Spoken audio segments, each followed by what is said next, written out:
And one more thing that causes the greatest confusion is, please resolve this in any way you want. Ekam sat, vipra bhavada vadanti. If truth is one, wise people say it many different way. Why we say that is not correct?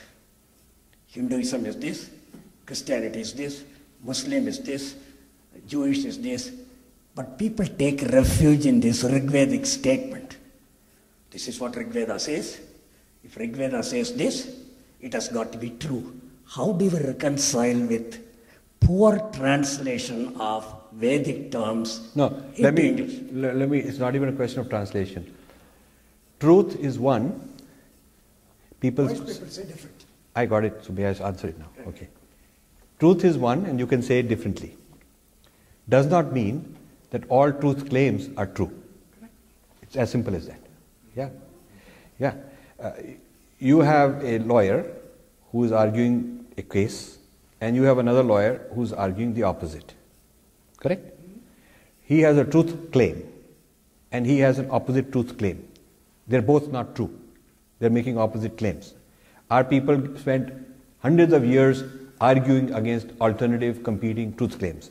The Vedantins arguing against Buddhists, the one kind of Vedantin arguing against another kind of Vedantin.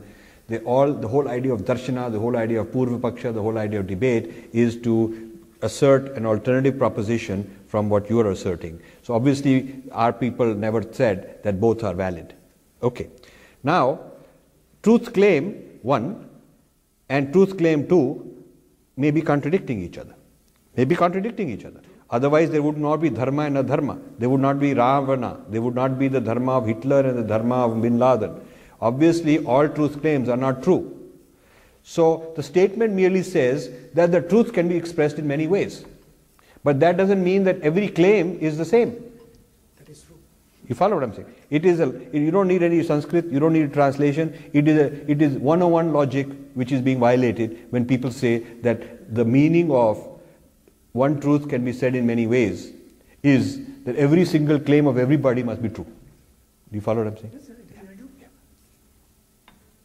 Yeah. So don't complicate it by bringing Sanskrit and translation into it. Show people that this is an illogical application. It's an illogical application. Yeah. Because one truth can be said in 50 ways.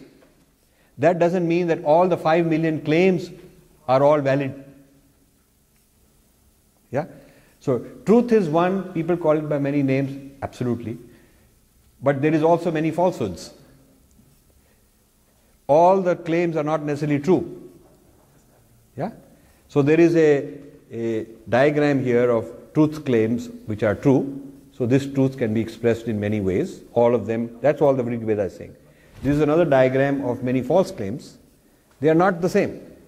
The Rig Veda only says that all these are the same truth. It doesn't say that every claim is the same as it. Yeah? Nowhere does it say every statement uttered by anybody on any topic is the same. Doesn't say that. If it were to say that, it would make a joke out of all philosophy, all debate, all discussion, all viveka, all discrimination, all arguments of dharma and adharma. You would say Yudhishthira had his own truth, I have my truth, Ravan had his own truth. This is such a common confusion. I had Swami Shantatmanand, head of the Ramakrishna mission in Delhi, giving me this argument. He's saying all truth, same, how can we? So I said, then in your mission, you cannot tell good life from a wrongful life. Suppose one of your Swamis comes drunk on drugs, and he comes and he weird things in your ashram, and he says, Swamiji, truth is one, this is my truth. So what will you do? He said, no, we'll throw him out. I said, but then you have a way to discriminate. You have yam and niyam. You're making yam and niyam into a joke. If you are saying that whatever he does is fine, because he'll also chant this Rig Veda statement. So it took me 2.5 hours for a very learned Swami, for him to understand that he was misapplying the Vedic statement. That's how misguided and colonized and pervasive we are. The colonizer loves the colonized people who won't think for themselves. He can come up with any baloney and they will buy it because he can quote their own verse to them. Yeah? He can either tell them it's all mithya anyway, why are you worrying? I took your Kohinoor, I put it here. You don't need it because you are enlightened, you are otherworldly, I'm materialistic, you don't need it. And the idiot Hindu say, you guys are very good. You taught me something. Or he can say, you can accept my truth because truth is one after all. So this business of totally confusing our people has become very pervasive, I would say.